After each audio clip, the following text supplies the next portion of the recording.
Camp's almost here. OTAs are almost here. Let's start talking about free agency.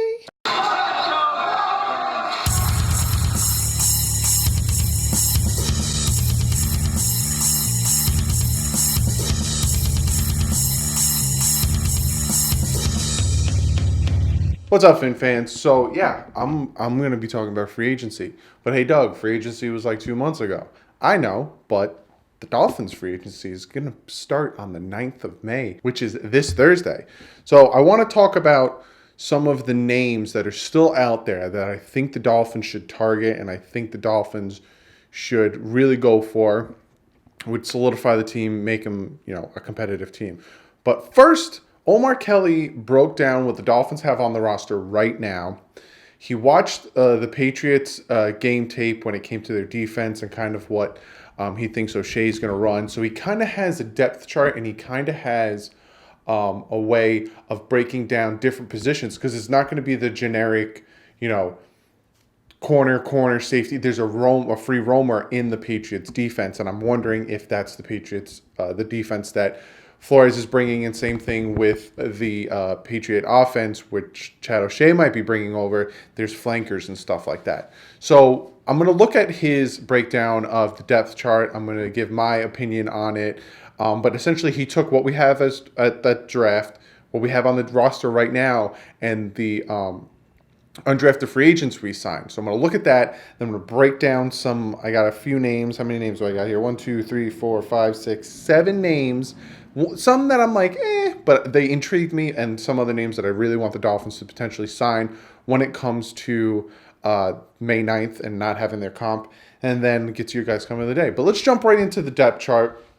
And when looking at the depth chart, we have quarterback Fitzpatrick, Josh Rosen, and Jake Rudock. Don't be surprised if they bring a fourth quarterback in. That's what I'm hearing. I've also retweeted a bunch of things of other people hearing that they're going to bring in a fourth quarterback, undrafted, somebody else to be in that competition. As of right now, they'll bring in, like I said, I got some names here, free agents that they could bring in that will compete and make the team better and potentially be on the team for a few more years. But also, this is a lot of camp bodies. You're going to see a lot of camp bodies. You're going to see a ton of tight ends, a ton of quarterbacks, running backs, wide receivers, offensive. It's a lot of camp bodies. So a lot of the signings, a lot of the deals that are going to happen before camp bodies. So, and then we got running back, Kenyon Drake, Kellen Balaj, Myles Gaskin, 7th round pick, Kenneth Farrow, AAF player that we picked up, and Patrick Lard, undrafted free agent. Then fullback, Nick O'Leary and Chandler Cox, first 7th round pick. When it comes to running backs, I like the 3 we have right now. Now, Myles Gaskin, I like him at a 7th round pick. I think he is great value at a 7th round pick. Even Kenneth Farrow, the AAF player we picked up, I really like the depth we have there. And Kenyon Drake and Kalen Balaj are beasts. They're a good 1-2 combination. They got the speed, especially when you get them both out in the open field. Extremely dangerous. And I like that the fullback, you got Nick O'Leary, who could play very good fullback, also very good run blocker, also can catch the ball. We've already seen what Nick O'Leary can do when it comes to catching the ball. And Chandler Cox, who's also another very good fullback-esque catching, speed, blocking type person. Then when it comes to tight end, he has Dwayne Allen 1, Mike Gesicki 2, Clive Wolford 3, Durham Smythe, and Chris Myrick, undrafted free agent. I don't know if he has it in the depth that he thinks it is. Like if he thinks Dwayne Allen's a starter and Gesicki is second string. I honestly, looking at it right now, I can honestly see that being the depth chart. I can honestly see Dwayne Allen starting with Mike Gesicki being second. Dwayne Allen has the experience and he's already done it, so we know what he can do. Gesicki can learn under him. Clive Wolford, another younger guy, but still produce. And then you have Durham Smythe, who's not a great catcher, but he's a great run blocker. So if that is the depth, I like that a lot. And then when it comes to slot wide receiver, you got Albert Wilson, Isaiah Ford, and Trenton Irvin, undrafted free agent. Albert Wilson, obviously, is going to be our slot guy. Albert Wilson would have lit up the league, would have been one of the top receivers in the league, would have been a Pro Bowler, an All-Pro player if he didn't have that freak injury with his hip. Definitely in the slot. Isaiah Ford is another slot receiver, so I'd like to see what he can do, especially behind Albert Wilson. I'd like to see what he could do in general with camp, OTAs, training camp, all that stuff. The flankers. Now, you might be wondering what a flanker is. Those are the guys that are opening the field. They're going to be running the deep routes, going to be running the deep posts, and opening the field. So the flankers, you got Kenny Stills, Jakeem Grant, and Reese Horn. Reese Horn is a free agent that we picked up. But Kenny Stills and Jakeem Grant, great flankers. They got the speed. Jakeem Grant doesn't have the height, but he has the speed. He will get behind these secondary and be able to have the ball dropped in there, which after watching a ton of tape, Josh Rosen is very good at dropping the ball in. Again, when it comes to the depth chart, I'm just going to backtrack a little bit. When it comes to the depth chart, when it comes to like 1, 2, 3, when it comes to quarterbacks, I didn't really touch on it, but Fitzpatrick being first, Rosen being second, I don't hate. Again, I don't hate the Rosen move. I've already made a video on it where I told you guys I liked it. I told you guys I like it. More tape I'm watching too. Again, follow me on Twitter. I'm retweeting a ton of information on him. I'm liking the move, but I'd like to see him and Fitzpatrick get an equal opportunity and an equal competition. I don't want a Ryan Tannehill situation where no one competed with him. I want equal opportunity. So the fact that Fitzpatrick's 1 and Josh Rosen's 2, it doesn't really matter, and I don't think it really impacts anything. Back to that, and then we got the split end wide receivers. You got Devontae Parker, Bryce Butler, Ricardo Lewis, and Preston Williams. Preston Williams, you guys know, is the undrafted free agent we picked in. Also, you guys are raving about him. I've been raving about him. Great pickup. Again, he would have been drafted if it wasn't for the off-the-field issues. If you notice with the split end positions, they're all tall, fast, physical wide receivers. So that's essentially the way I see the depth as well. So you got Albert Wilson, Kenny Stills, and Devontae Parker as their starting 3 wide receivers. You'll have Jakeem Grant thrown in there every once in a while. Hopefully Isaiah Ford can step it up, show that he can do what he can do, and Bryce Butler. And then Preston Williams just needs to prove that I honestly think he'll make the 53, but he needs to prove that he could be a starter from jump. So those are the wide receivers. And then when it comes to the offensive line, this is what Omar Kelly has. He has the starting offensive line being Laramie Tunsil, Michael Dierter, Daniel Kilgore, Jesse Davis, and Zach Stirrup. And then the backups being Aaron Montier, undrafted, Isaac Asiata, Connor Hilliard, Chris Reed, and Isaiah Prince. I wouldn't hate that starting lineup of Tunsil, Dierter, Kilgore, Davis, and Stirrup. I wouldn't hate that at all. I like Stirrup at right tackle. He did have struggles at left tackle, but he is a right tackle. If that's the starting offensive line for the Dolphins, I wouldn't be upset. I do have some names in here that could potentially help. But that's what he has for offense.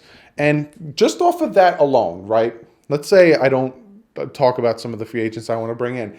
I don't think that's a bad team. I don't think that's a 2-win, 3-win team that everyone's calling out for. I think that's a pretty decent team on offense. Let's take a look at the defense. When it comes to defense, for the 3-4 defensive end, we got Vincent Taylor, Tank Carradine, and Jonathan Ledbetter, who's the undrafted free agent. Vincent Taylor is very capable of being a 3-4 defensive end. He is very capable. He's not a nose tackle, so he can't be a 3-4 nose tackle, but as a pass rusher and getting after the quarterback, he definitely can be. 4-3 defensive end, we have Jonathan Woodard and Dwayne Hendricks, undrafted rookie. The pass rushers worry me about this team. I think that's right. As of right now, the one thing that really scares me about this defense and this team in general is the pass rushers. I don't think we have enough or capable enough pass rushers. And then you got the 4-3 defensive tackles. You got Gachow, Spence, Mabu, and Neto, the Brazilian. But a lot of you guys have already told me he has to do practice squad first year, so he will be learning and being on the practice squad. And then you got the nose tackles with Christian Wilkins, our rookie, first-round pick. Beautiful, love it. Norton and Pittman. So if they run a 4-3 defense, I can see Gachow and Wilkins being on the field, and then maybe Taylor and Woodard or Charles Harris being on the field. And then if they're running a 3-4 defense, I can see Taylor, Wilkins, and maybe Woodard as the defensive ends in the 3-4. And then also you can see that there's a jack/strong side linebacker, and that's Charles Harris, Andrew Van Ginkel, the rookie that we drafted, and Holmes and Terrell Hank. I also mentioned him as a name to look out for, the undrafted free agent. Now, what a jack is just the pass rusher, the jack of all trades, essentially. So he's a pass rusher. So in a 4-3 defensive end situation, Charles Harris would probably be in there with Woodard. Again, I'm not very comfortable with our pass rushing guys. But in a 3-4, there'll be the outside linebackers, stand-up guys that can also drop back but also blitz. And Harris, along with Ginkle, are very, very good. And Ginkle is very good. He's got a crazy motor. He won't stop. He'll get after the quarterback. And Harris, he's played as a 3-4 outside linebacker in college, so we know that he can thrive there. And then inside linebacker, we got Raekwon McMillan, Chase Allen, Mike Hall, and James Burgess. Chase Allen, Mike Hall, we already know about. Same thing with McMillan. Weak side linebacker, we have Kiko Alonso, Jerome Baker, Quentin Pauling, we know about, and Trey Watson, undrafted rookie. The fact that Jerome Baker is behind Kiko Alonso in the weak side linebacker position makes you think, right? I honestly think in a 3-4 defensive scheme, it'll probably be Harris or Ginkle, right? On the other side, it'll be Baker, and then the back two middles would probably be McMillan and Kiko, or flip Kiko and Baker, and it might be Kiko, Baker, McMillan, and either Harris or Ginkle. That's what I see. But again, I have no problem with this defensive depth chart as of right now. The only problem, again, is I don't like that we have no real pass rushers. And then rover, essentially a rover it's the player that is just all over the field. He'll play safety, corner, but he's just all over the field. And he has Mika Fitzpatrick and Walt Aikens. Mika Fitzpatrick, we already know, can play safety. He can play corner. They haven't really designed a position for him. They also haven't really told him of a position that he could play. The Patriots defense does have certain players that are roamers, and they do play both positions. Sometimes they'll have a 3 safety set, and they'll take a corner, put him back there. If they would have done it against the Miami Miracle, it would have been a win, putting Gronkowski back there. But that's here nor there. So that's who the rover is. Nickel corner, Bobby McCain, Torrey McTyer, Jalen Davis. Bobby McCain, he's getting paid to be our nickel corner. He's going to stay our nickel corner. You got your left cornerback is Xavier Howard, Cornell Armstrong, Montre Hardage, and Nick Needham, which the 2 undrafted rookies. Xavier Howard, it's his position. There's no competition. The other side of him, though, there is a competition. You got Eric Rowe, Corday Tankersley, Jamal Wiltz, and Tyler Horton, undrafted free agent. Eric Rowe and Cordell Tankersley, and I think I wouldn't want to put McTyer there. So I'm going to say that the competition as of right now is between Rowe and Tankersley for that opposite position until I talk about some of the free agents I want to bring in. And then the free safety, TJ McDonald, strong safety, Rashad Jones with Maurice Smith, Chris Lamons, and Rob Roll, the undrafted guys.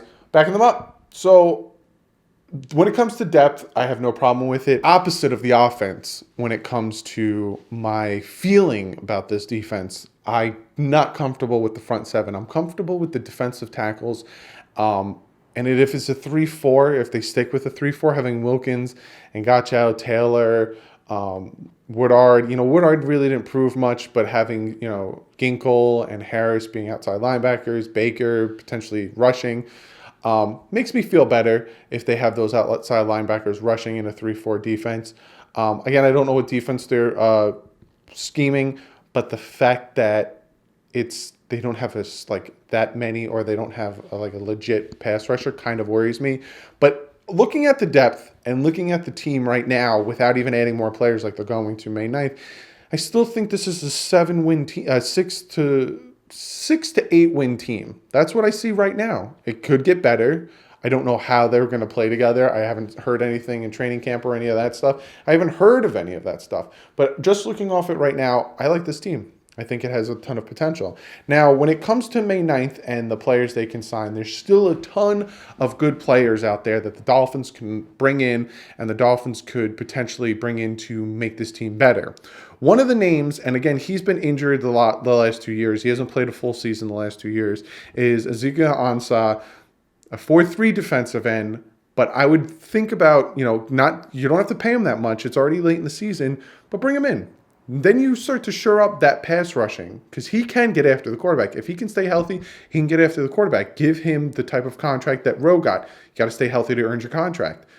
If he can stay healthy, he is a very viable pass rusher. And all of a sudden, I start to feel better about the pass rushers. Also, this might seem weird because we don't necessarily need a linebacker, but Jamie Collins.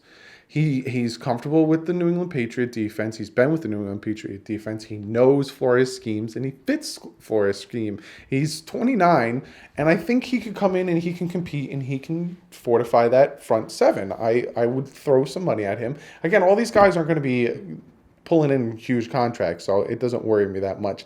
Danny Shelton's still out there, defensive tackle. Same thing I said for Jamie Collins. Put that with Danny Shelton. He's only 26, so I don't know why he's still out there, but bring him in. What does it hurt to have more defensive tackles? Akeem Spence, I don't think will make the team if we bring in Danny Shelton because Akeem Spence didn't do anything last year. Now, Alan Bailey is another name that's out there that intrigues me. He's a 3-4 defensive end. Again, we need those pass rushers. He is up there in age at 30, but bring in the experience, and again, you don't have to pay him that much. Muhammad Wilkerson. Now, I hear he's a cancer in the locker room, and I hear a lot of things, but this team I'm seeing being the type where the coach can change these players. Look at what the Patriots did with Randy Moss. He came in, he shut his mouth, he played football. I'm thinking Brian Flores can do that. See what Muhammad Wilkins thinks. See if he wants to come in. See if he can keep his attitude under check. See if he can compete with this team and make it better. And again, add another pass rusher. Morris Claiborne, cornerback. It's only 29. Again, all of these guys I'm naming right now aren't going to be expensive. They're going to be cheap in price. They're going to be maybe a 1 or 2 year contract. Bring them in. They're vets. Have them compete. They play great. Cool. We'll re-sign you. Look at what we did with TJ McDonald. He's getting $4 million this year. Have these guys come in, fortify this defense, because again, to me, the defense seems to be the problem. The offense, I like our receivers, I like our running backs, I like the quarterback situation. I kind of like the way they're going with the offensive line. For me, it's the defensive line that kind of worries me. And if we could bring in, if you notice, I got mostly edge rushers and a few defensive tackles in here, I think we can really fortify it. Now, for offense, I got one guy, and that's Ryan Schrader. He's a right tackle. He's 31. He's up there in age. But if we could bring him in to fortify that right tackle spot, we got some good guards, and I think that we can really build on this team. So that is my list as of right now. Muhammad Wilkerson I have a question mark next to it. I don't know if you could say it. I have a question mark next to it because it all depends on his attitude. It depends on what Flores can do with him and maybe change that attitude. But, Ezekiel Ansah, Jamie Collins, Danny Shelton, Alan Bailey, Morris Claiborne, and Ryan Schrader. Morris Claiborne could be good opposite of Xavier Howard. Danny Shelton's young. Bring him in, like I said. So those are my free agents that I would bring in May 9th. That is also my thought on the depth chart. Comment below. Let me know what you guys think of the depth chart. Let me know what you think of the names that I brought up. If you guys have any other names of some free agents that are out there. Dominic Sue's still out there. Jay Ajayi's still out there. I don't think they want to come back to Miami. But comment below. Let me know what you guys think, and I'm going to get to one of your guys' comments of the day. And this one comes from Smallest Son, and he says to me, I'm really excited for this season. I know we'll be losing a lot, but I love all the young talent and can't wait for the season. Now, I agree with him. I'm super excited for this season. I like that his expectations are low. If you guys know me, I set my expectation low. I prefer to be surprised than let down. So if I set my expectations at 6 wins and we get 8, cool. I'm very happy. This team's going to grow. They have a lot to build off of. But if I set my expectations at 10 wins, wild card, 9 wins, and we go, 5 and 11, I'm going to be very upset and bummed out for the rest of the year. So set my expectations low, prefer to be surprised than let down. But on the flip, I don't know if we'll lose that much. Don't be surprised. Like he said, we got a lot of young talent. I'm very excited to see what they can do. I'm very excited to see what Flores can implement. I'm very excited to see what O'Shea can implement. It's going to be awesome, and I can't wait. I put a P.O. box together if you guys want to send me letters or if you guys want to send me stuff. I'm thinking of doing a mail opening video. I already got one of you guys sending me some embroidered stuff. I'm going to do an unboxing. If it's just that thing, I'm not going to do a full video on it. I'll do it at the end of the video, show you guys what he sent me. But P.O. Box address is going to be listed below. But other than that, guys, be sure to follow me on Twitter. As soon as news breaks, I retweet it. I told you guys I was going on vacation. I'm going to be going on vacation from the 15th, 16th, and 17th. Good thing is the Dolphins OTAs, the Dolphins rookie minicamp start on the 9th, and it's the weekend, 9th, 10th, 11th, I think. Then OTAs, I'm going to give you the OTA schedule. It is the 13th, the 14th, and the 16th of May. So for the 13th and 14th, you're going to get your OTA videos from me. The 16th, you're not, because I'm going to be on vacation. Then the 20th, the 21st, and the 23rd, and the 28th, the 29th, and the 30th of May is OTAs. And go on a break, and then training camp starts. I will already have put it here. I'll put the dates here for all the OTAs and stuff. But expect a lot of videos from me. Also, so follow me on Twitter. When I'm on vacation, I can tweet out things about stuff. It's only going to be one day that I'm going to miss is the 16th, but I'll be able to tweet out what happened during that day of OTAs because I won't be able to make a video because I'm on vacation. So be sure to follow me on Twitter. Also, check out the BitBoy. Today, I put out the very first Madden video. Not the very first, but the first Madden video of me playing on the BitBoy. So if you're into Madden, if you want to see some gameplay of me playing, go check it out. You have no idea how crazy the end of the game was. I'm not going to tell you if I win or lost, but you have no idea. Check it out. If you guys have advice, I ask in the video. If you guys know playbooks that are really good I should use or any advice while watching me, be sure to comment. Go subscribe over there. We're going to be doing a ton new stuff over there. So check out the BitBoys. Also, give this video a thumbs up. I gave you a list of the OTA schedules, which means training camps coming, which then means preseason's here. And then before you guys know it, the season's here. A lot of stuff is going to be happening, not only on this channel, but also on the team. So be sure to give this video a thumbs up. Be sure to subscribe. I got so much. If you guys have been with me from jump, you know that once OTA starts, I give you guys a full recap of what happened that day. Some of the best plays, some of the worst plays, who's thriving, who's doing horrible, my picks of the day for best players. So be sure to hit that subscribe button. I will see you guys tomorrow with another video. I'm going to be breaking down some more stuff. But like usual, stay classy and fins up.